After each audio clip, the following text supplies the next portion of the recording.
was my duty to communicate somehow that the things that we are talking about, integrating biology with architecture, does not have to happen in 2050. It can happen in 2021 and 22. And I don't need to do it being in New York with somebody as basic as a small community or a panchayat in Panipat and Kolkatta and Tamil Nadu and Chennai. If they're empowered in the right way, they can actually do it. And the fact for me, the winning streak for me is that if I am ever able to achieve this, is that use bio-integrated architecture to allow and empower these communities to leapfrog into setting new standards in the future, standards that New York and New Delhi will probably take longer to achieve.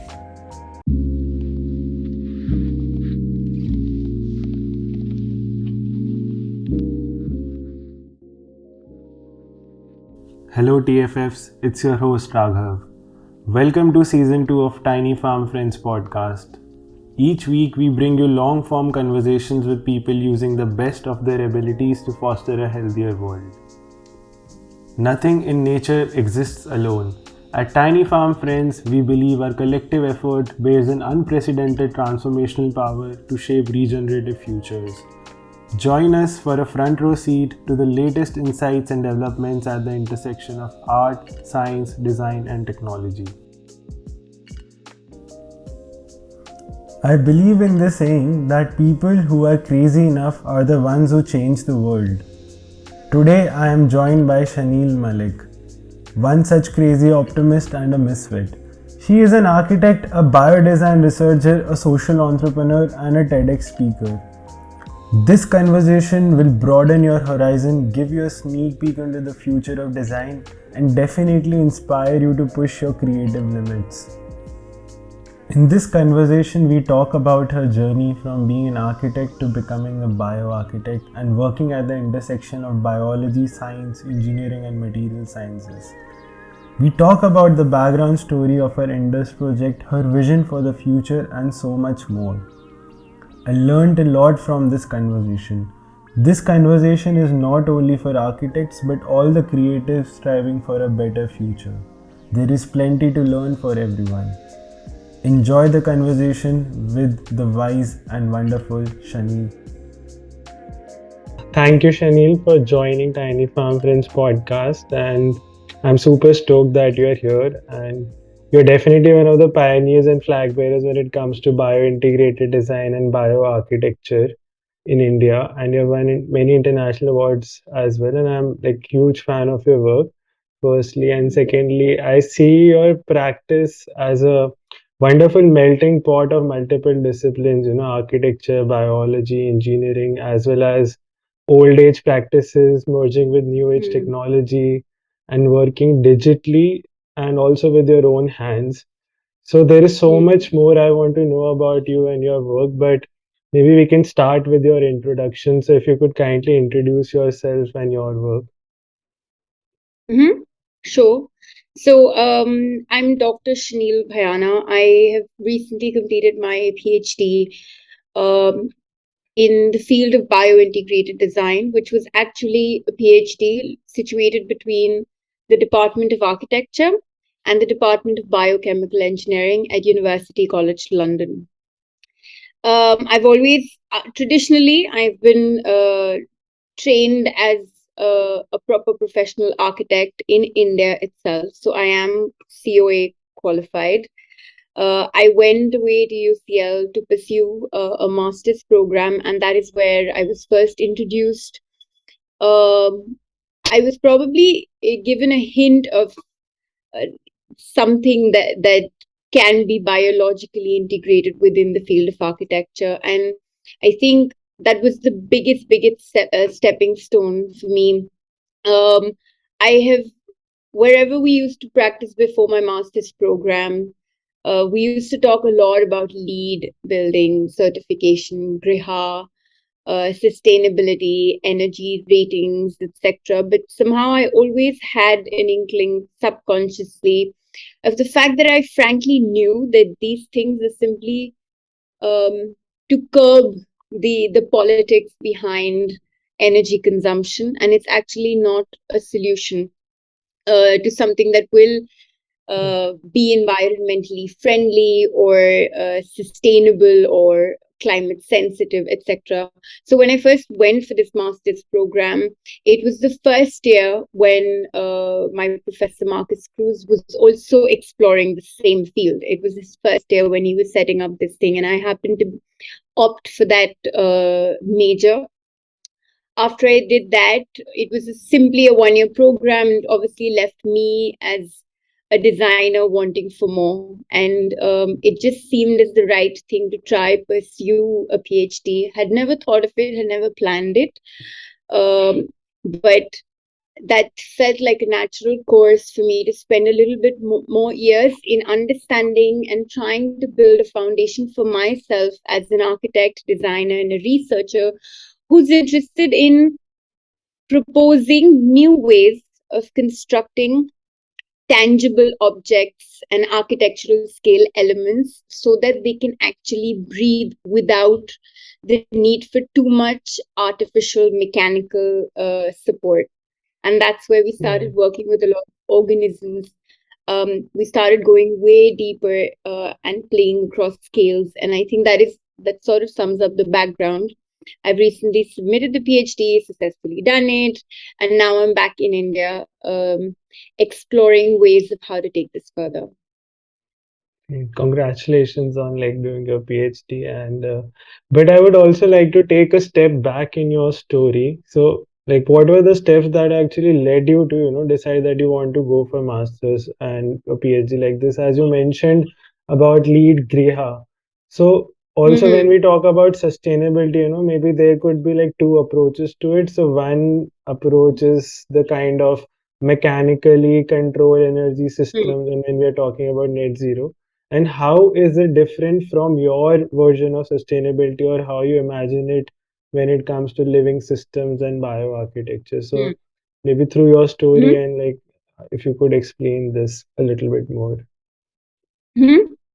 So I think for me, I somehow never understood the balance that we were trying to achieve, where we said that install certain mechanical systems, the building, the BIM models, etc., that are computerized, brings the entire building into one. You've got this massive sort of control center designed that is like the carbon hub, which actually consumes a lot of energy, but also controls or aims to control and regulate the thermal, the heating, the ventilation, etc., within the building. But the point was that, okay, that is one approach.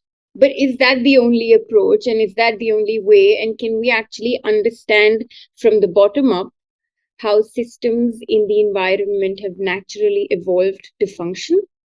Can we understand those biological systems and the science behind them?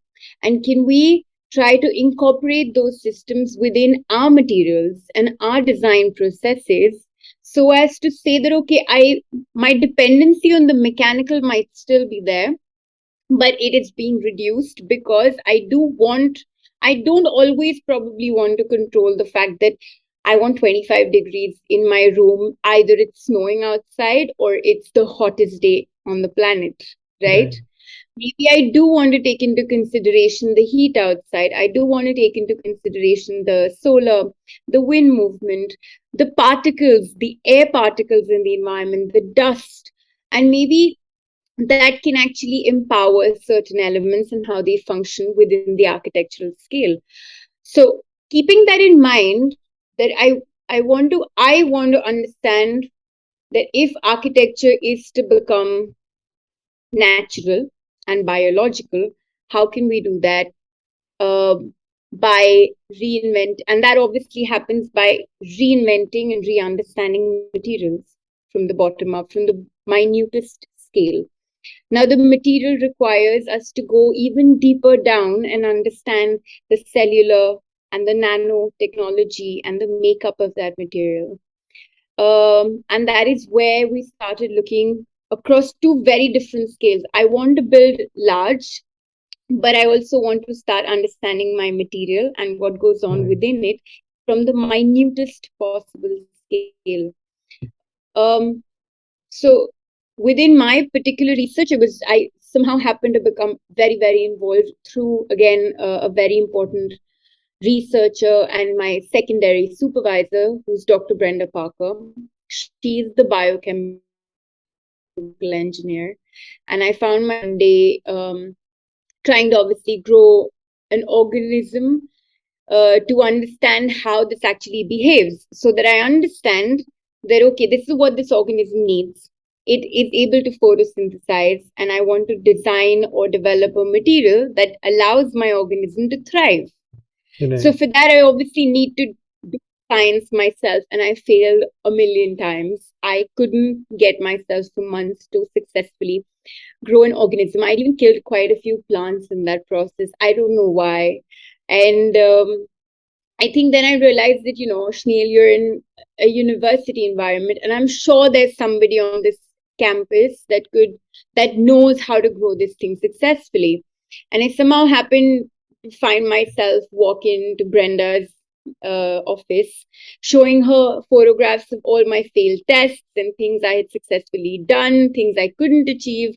I don't understand. I got like scrapings of algae and moss.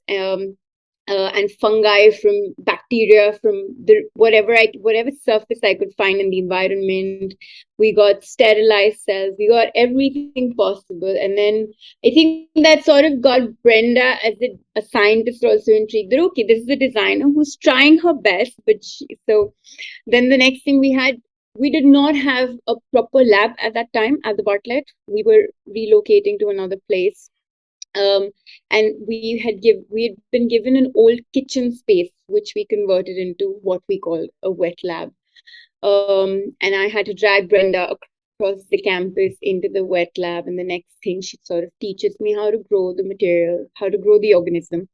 And I successfully understand the photosynthetic properties of a specific green species, green alga, called Chlorella sorokiniana and Chlorella vulgaris. These are very, very commonly available microalgal species. They're green. That means that they perform photosynthesis, and that's how they multiply. So I'd also saw the research paper from somewhere in Germany in a technical university, where somebody was on a nano scale trying to make a material so that they could allow the algae to grow to generate oxygen within the human body. So they were working on that scale. Yeah. And it was their first paper that they had, I think, if I remember correctly, published in 2014. And I got this paper, and I had my algae, and I sort of started replicating their material property and material recipes. I want this material to be biological, but I also want this material to be physically and structurally stable. I want it to be to keep its form the way I want to design it, etc., right? So, but this material that I'm talking about is a hydrogel. A hydrogel is nothing but it is a biological polymer, which is 90% water. It's the water in that material that allows the algae to thrive in it.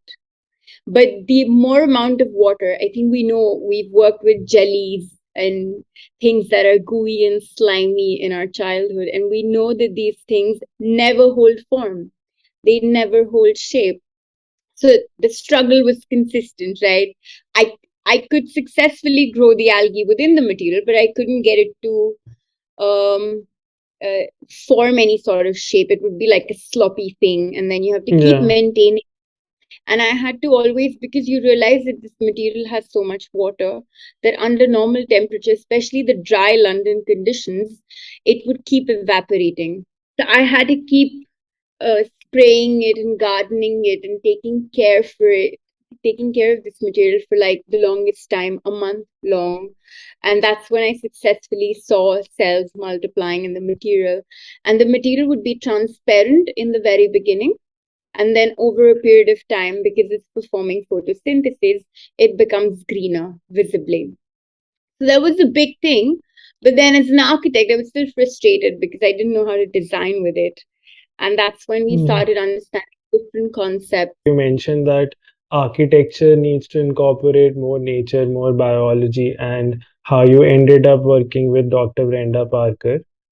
And so I want to ask you, like, why do you think maybe now is the time to, maybe work in multidisciplinary teams, and as maybe creatives or as architects, we can't just anymore work in our silos in isolation. So how much important is to, approach architecture or any design field from a multidisciplinary approach? I think it's hugely important, and I write about this in my PhD thesis. That the science has evolved immensely in the last few years with the advent of additive manufacturing, 3D printing, even sort of, the different types of 3D printing techniques, understanding the synthetic biology of materials and organisms. In the meantime, the field of architecture has also evolved, and the field of design and art has continued to evolve with the advent of digital computation, powerful computers, understanding, designing down to the resolution. And we each have different know-hows that we can actually exchange and benefit each other. I'll give you a very basic example. So, for instance, if I take the species algae, algae's been used by scientists for decades, like more than decades, right? And they use it to clean polluted water. But the engineers have that sort of an engineering mindset where they know the system, right? The system means that it needs to be a flat bed, this big surface area where it gets as much solar light and energy as it can, and the cells become green and thick and slush, and it becomes like that gooey sort of green algal bloom over the bed. And they keep pumping it and circulating the polluted water, and that's how they've been using it for ages now, right?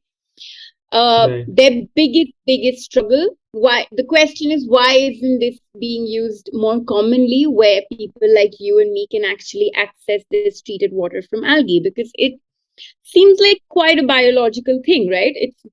It's called bioremediation, biological cleaning of polluted water. But why do we still use RO systems in our house and like these really chemical water membranes? Because the engineers say that they need shitloads of land, flat, empty land where they can grow shitloads of algae and henceforth clean shitloads of water. But then that's their design challenge. But then when you bring your design perception in and you ask certain questions and say, okay, this is because you're growing it on water. What if you grow it in a material that has water? And how do you design a scaffold that is 3D, that takes into consideration the solar and the wind, and then can be relatively vertical or three-dimensional as a pavilion, where you get more surface area and volume, you can grow more amount of algae in the less amount of land that you get. So this is what happens when you have conversations across disciplines. Again, this is not new. People as old as, long ago, like Richard Feynman and Buckminster Fuller, are so famous for doing salons every evening over beer. And they do these salons with every Tom, Dick, and Harry that walks into the bar, right? Because that stimulates them. You end up creating outrageous connections and networks with very unexpected people from very different backgrounds, and you exchange ideas and tools and techniques. And today is actually a really good time because of how hybrid we all are in the way we live, in the way we work, and in the way we interact. But there are also challenges, right? There are limitations because of the backgrounds that we come from very rigid, very hardcore defined boundaries of disciplines, and we've been told not to cross those borders because it seems like, it's going to be a big taboo. And creating that it sounds fascinating. It sounds really cool to do, but people are still scared and don't find the right mode of communication to profitably exchange knowledge with each other. And this is something that Marcus and Brenda, per se, as teachers from very different backgrounds, face when we teach the master students at the Biointegrated Design Lab in UCL. Right, because it's probably one of the only master programs that was designed where we have scientists, designers, artists, fine artists, pharmacists, chemists, they all, 15 to 20 students, they all do the 2 year of the BioID program together. And that's where they find, but it is a big challenge. Um, there, there are also, see, we as architects probably don't respect the technology that the scientists bring to us. They patent things, they publish research papers. Those research papers, once when published, become unique to their research. For us, this doesn't matter. We go build a project, done. Put a photograph in portfolio, need not necessarily credit people in the right way, don't reference them. So that actually perfectly plays into the next question I wanted to ask, and I've been always intrigued to know about your Indus project, which is quite famous. So can you also walk us through the journey of that project? And that could also, maybe give some insights into how, when it comes to biointegrated design, what does the process look like? Right. So this is, I'm not going to just talk about the Indus project, but I will probably talk about a lot that went in the back end that led us to design this sort of wall. So if you recall what the moment when I spoke about that I managed to find a material which was filled with water, very viscous, but was successfully able to grow the algae. My next big struggle was what morphology do I use to then design for such a material so that I can optimize its biological performance even more, but also be able to manufacture something that is a larger metric scale. Okay. So we again went back to biology and biochemical engineering. And we started understanding that everything in nature, everything that breathes, everything that multiplies has a property of hierarchicality. That means that every element is constructed layer by layer, right? From the skin to the cells to the leaf of a plant, to the bark of a tree. Everything has these different layers that accumulate over the years, giving the resultant shape that we see and observe, right? And there is a particular property that every layer performs.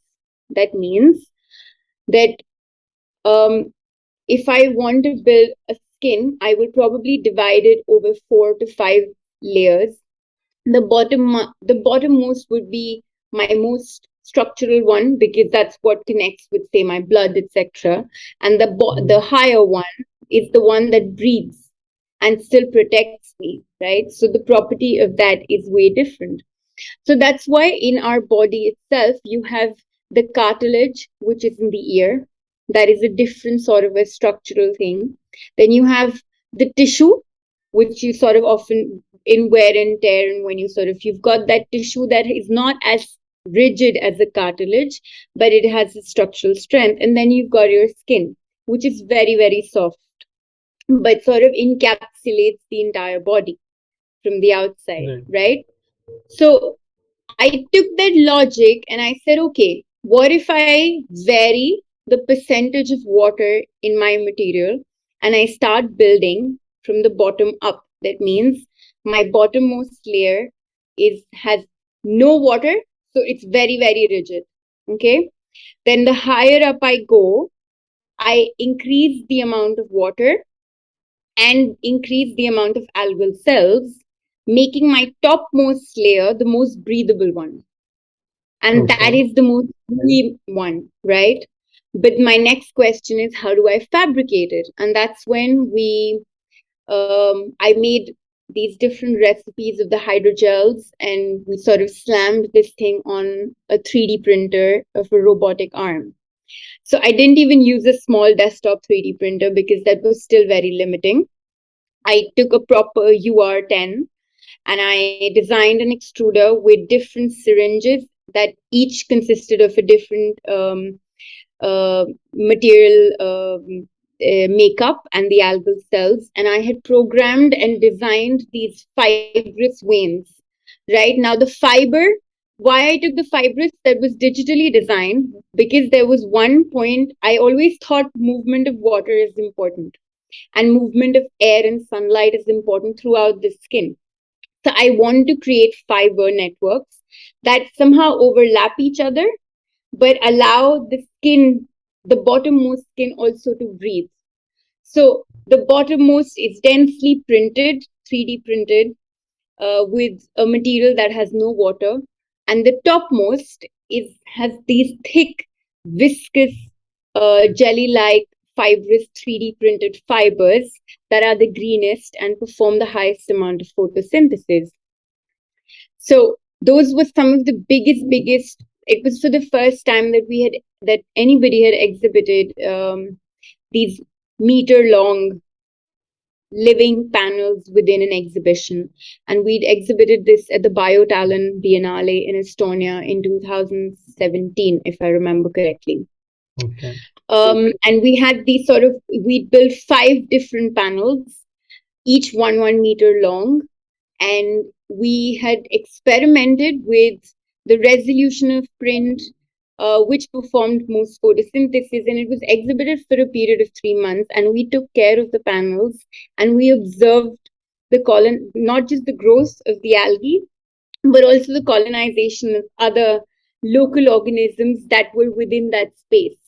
So after the end of 3 months, we had these stunning photographs of parts that began to decay naturally, others that began to colonize through local fungal and bacteria, and the other parts that were very, very richly green, and they had performed photosynthesis. So that was again, but those panels were also printed on, structurally stable, normal, basic sort of material. So, but I still wanted to question, where can I use this as an architect, right? Where can they were still flat for me. So flat wasn't they were 3D within the skin, but they were still very, very flat, and they were still very, very gooey. And it was about that time when, through Brenda had received a Global Challenges Research Fund, which is a grant for cadmium remediation. That means she was investigating cadmium remediation, and she decided to bring me and another one of our colleagues, Dr. Laura Stoffels, who is a biologist. And we came to India, and we traveled across Kolkatta to understand the textile dyeing industry and the bangle dyeing industry there. And as an architect, that was my first ever step into the actual polluted areas within my own country. It was such a coincidence that Brenda had picked India. I had no idea why. She happened to know a few researchers in Delhi University, and people that work in NGOs such as Pure Earth within India, and the Center for Environmental Engineering, again an Indian organization.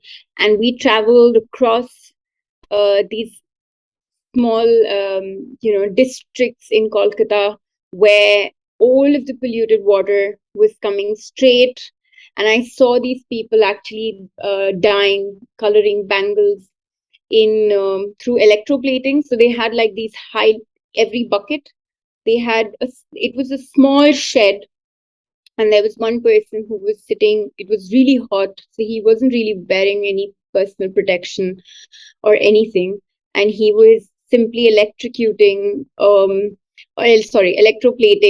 the bangles in these different buckets. So one bucket was red in color, had iron as a dye. The other was blue, had cobalt as the dye. The third was green, had nickel as the dye. This fourth was something had arsenic in it. And they had these buckets. And I asked them, what do you do when you stop using these buckets and you have to make another batch? They took me just behind their shed, and they said, we dug a hole and we just throw it there. And we got samples back to UCL, and Laura had done tests about the level of contamination within that water. The groundwater had depleted because they were throwing all of the water into the ground. Or there were others that were simply throwing it back into the stream. Later, I also got a chance through one of my home visits to go to Panipat with another researcher called Dr. Deepak Rawat, brilliant researcher from DU. And we saw when you enter Panipat, there is like a nala, and that nala is nothing but pink and red. And when you follow that nala, you realize that you're leading to the textile dyeing industries, and all of that water is coming straight from there. So you realize the level of contamination that these small artisans are making is tremendous. And when you dig deeper into these things, you get rather devastated because obviously their living conditions are really bad. We know this, but Indians actually don't really know how bad it is because we don't go there, right? We can simply theoretically imagine, or we see a photograph that is really sad and that's it. But when you go and live in that place with those children, what they eat, how they grow up, what does the politician really do? Where does the bureaucracy comes from? If I can't build anything for these people, there's no point for me to do anything. I don't want to do glazed curtain wall structures for Paytm or whatever these, Udemy, etc. That's the worst, right? I actually question why we architects just don't go places and actually build them good places where they can work and live. There's nothing, if we can do that, why don't we do it? And then I think the trip ended, we three left, we went back into London, you've got the best facilities, but something that we three, a biologist, a biochemical engineer, and an architect, we continued to do was something we had adapted in one of the workshops that we do with people called CK theory, concept knowledge theory. And I think we decided that every Thursday or every 1 week, we would sort of grab a bottle of wine towards the end of the university hour, like 5 or 6. We would get a big, big chart paper and sit in the foyer of the Bartlett with cheese and snacks and everything. And we would simply brainstorm. We didn't really brainstorm about a problem or solution. We had these things in our head that we had collected consciously and subconsciously, and we simply started to put all of that down on paper. And that happened for weeks. We would bring in random people from the building. Oh, you're a great architect. Why don't you tell us what you think about this? Oh, you're a brilliant scientist. Why don't you tell us what this thing is? And, everybody's having cheese and everybody's having wine. And they stay for hours with us, the three ladies. And we don't really know where we are going.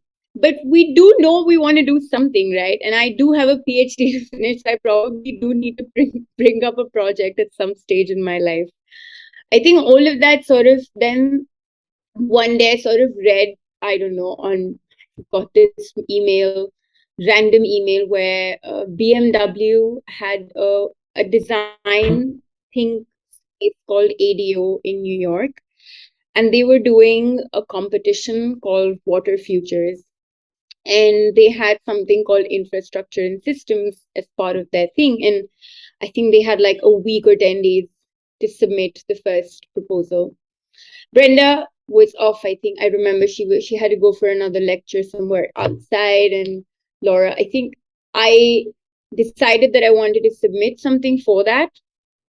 But I didn't know what. And I think just within a span of a week, I sent Brenda a sketch of what became the Indus style. And she sort of got it. And she said, why don't you make a proposal out of this? So I made 2-3 pages.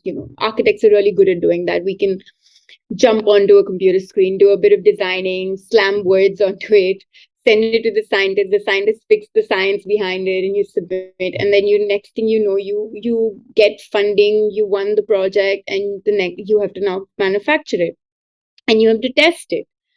So that is how the idea of Indus, I think, stemmed of all the meetings, the site visits, the teachings of Brenda, Laura, Marcus, everybody, all the teaching that I was doing with students, conversations with random people, and it somehow sort of stemmed where I said, okay, so what is in this project is I have the image of the shed. They have a bucket of dirty water that they need to clean. I don't want them to throw it in the sandpit. They don't have any land anywhere for me to make anything besides just the walls of their shed. The walls of their shed are in any case in a very bad condition. So can I do something that uplifts those walls, fixes the infrastructure, cleans the water, and then they can throw it easily in the river or in the sandpit and nothing gets polluted. And that's how so I used the material that we had developed, the microalgae containing hydrogel. I knew it needed a structural support. So I made ceramic tiles that had crevices or had openings within them. That would become my structure scaffold, and I would inlay the water, the material in it. Now I had to tessellate this to become a wall. And the idea is that when somebody needs to throw the bucket, they go throw the bucket in a tank at the top of the wall. The water trickles evenly throughout the wall, and you recirculate it until the microalgae within the material absorbs the pollutants, leaving behind a smaller but cleaner water bucket. The pollutant and the metal gets trapped within the material or the algae. The algae has the ability to break down the cadmium, for instance, is a heavy metal, into smaller nanoparticles that are harmless, right? So that is how the idea in this came about. That then, and I think why it got so, there were many exhibitions. We also exhibited another project at Centre Pompidou in Paris, which is a very, very, prestigious thing for any researcher. Those were beautiful dishes that we did where we used the same material but designed it in 3 different ways, where one was biophotosynthetic, the other was bioremediation, cleaning water, and the third was biophotovoltaics. That was again in collaboration with another scientist, an electrical engineer from Cambridge University, who was looking at producing electricity from algae. And I went to him and worked. So all of these things have been happening, but Indus got picked up because it had a really nice story and it had an understanding where people could relate to a wall like this. It looks good, it is biological, and it appealed to the masses more, which is, I think, a great, great thing for all of us, because we've always tried to figure out the right way of communicating the research we've been doing. And we always fall short. As many photographs and images we show, interesting. Yeah, this sounds good, but I'm not really sure where you can do this. So, right. I mean, like yeah, I've listened to so many talks of yours, but I never actually got to know the detailed background story about it, and I'm totally mind blown about this. And at the same time, it's also a perfect example of you thinking, globally and acting locally at the same time, how science, technology, and architect can merge to actually solve problems and not just create aesthetic facades. And it also tells that we definitely lack a certain material palette when we design, and we definitely need new materials. And you mentioned that a material like microalgae has maybe more roles to play, say, creating energy as well as tackling water and air pollution. So I'm also curious to know that what other design projects or materials excite you or inspire you? I think firstly, I just want to very briefly state the fact that when you're in an environment of the university in London, and you're constantly in contact with, the best people in the industry that are working with the best technology ever, like seeing 3D printers and robots, etc., and CNC milling machines and formed work, everything's happening there.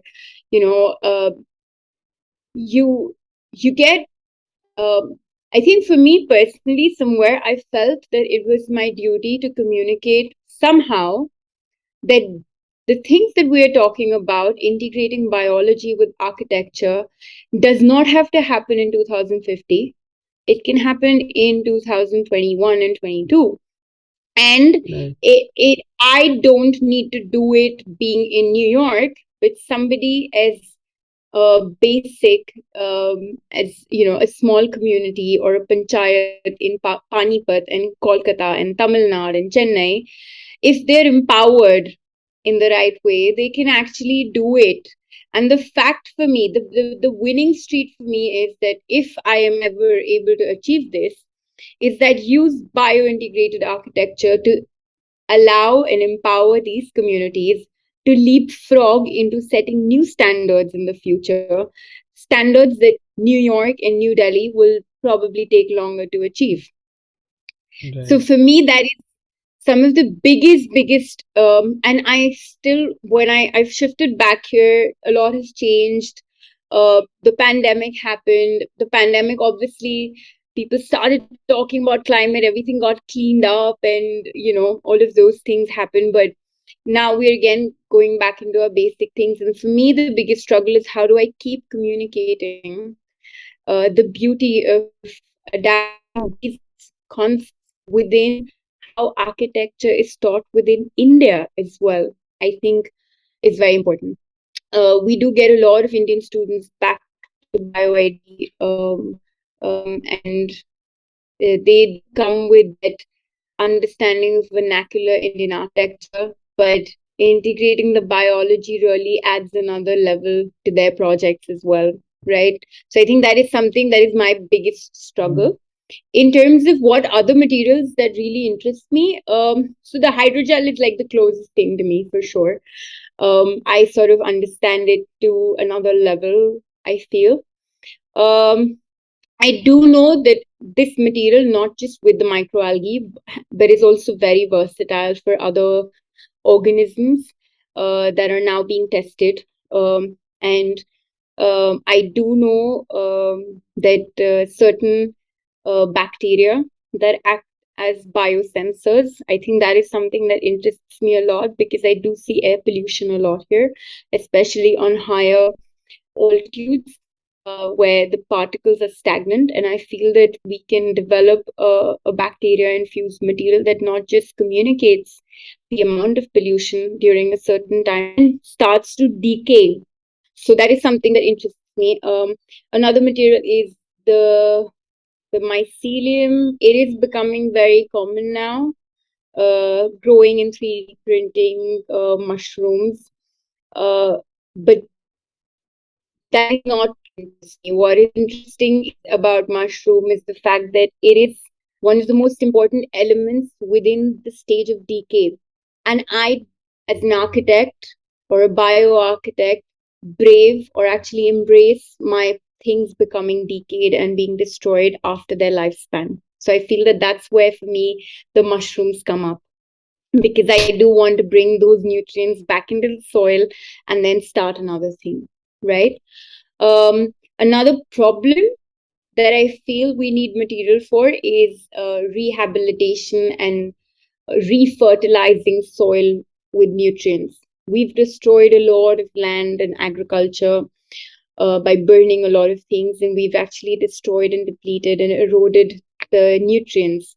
So I feel that if you design temporary structures that again decay over a period of time, bringing back the fertility into the soil and then replenishing and then giving those farms and those lands for, for instance, microalgae culture that is more architecturally designed, etc. So that is also a lot of interest.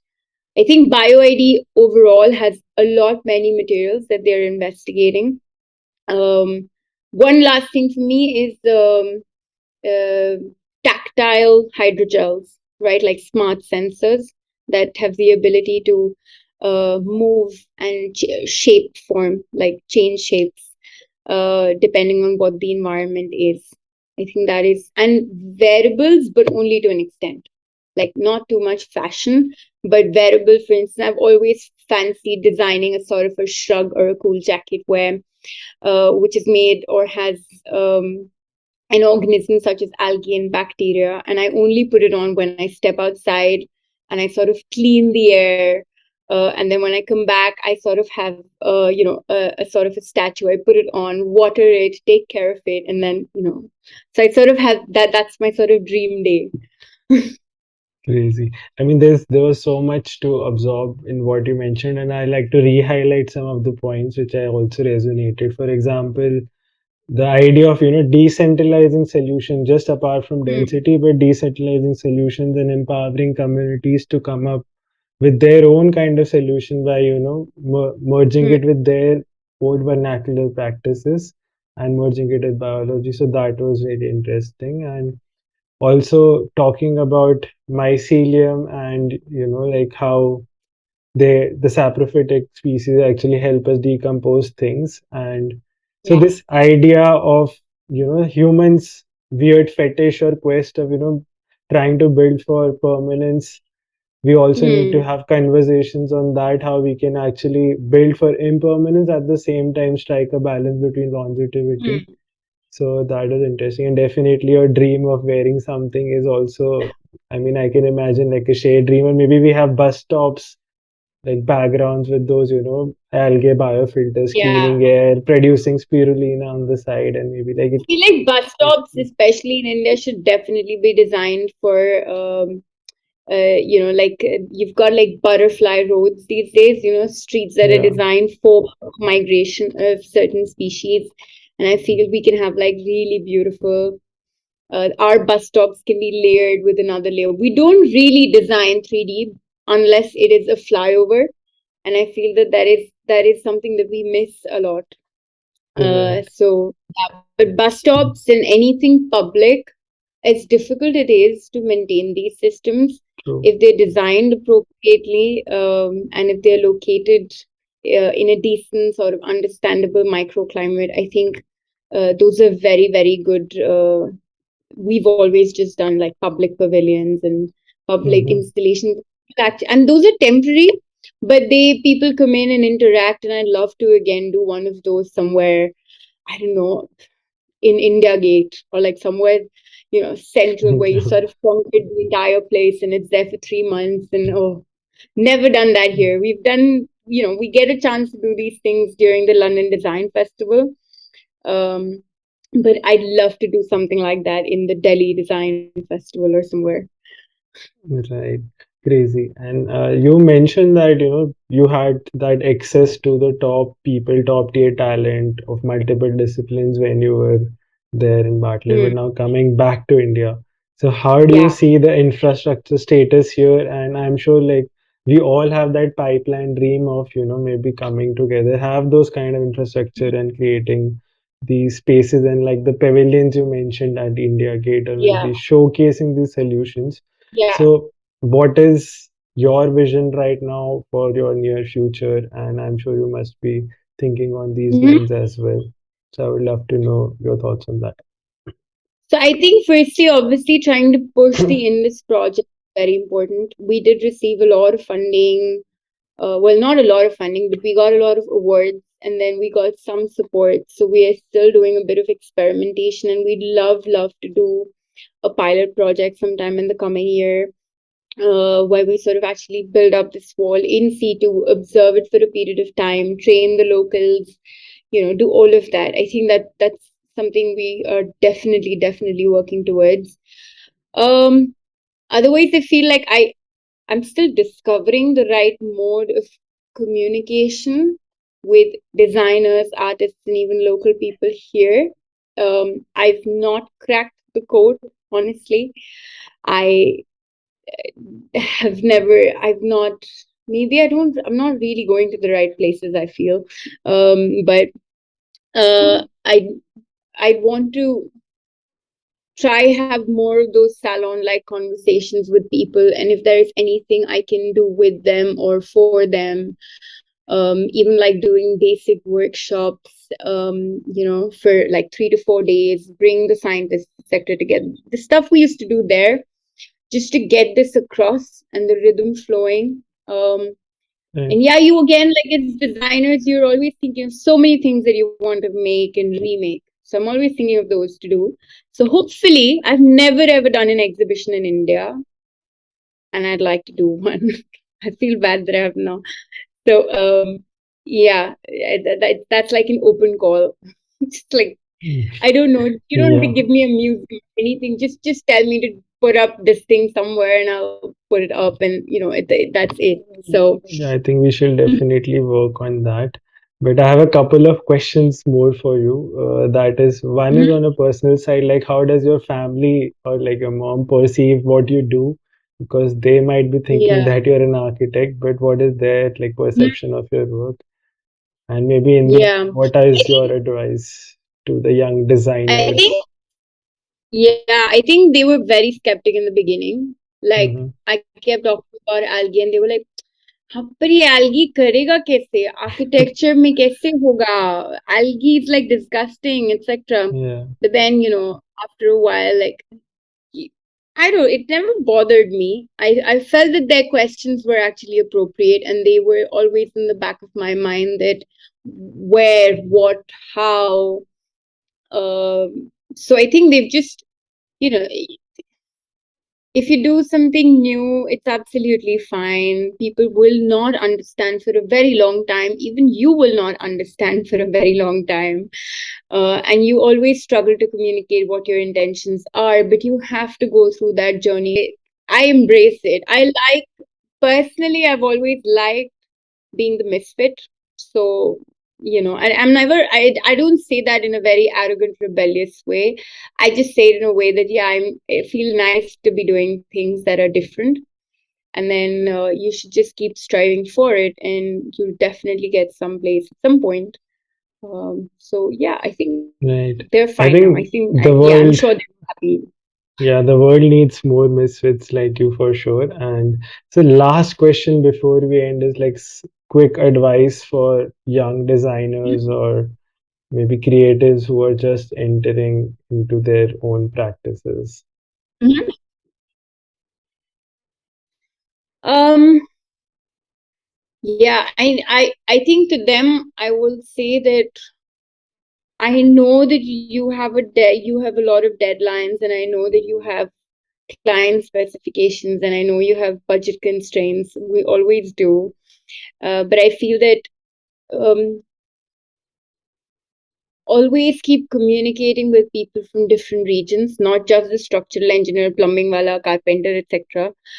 People from even more diverse backgrounds, and always have this element of research. And if you don't like the term research, and if you think it's very academic, try always try doing something different and unique in every project, even if it doesn't make that much of a difference to the client, etc. But I think exploring things that are not the norm and are not always available on Pinterest, you can always push the limits.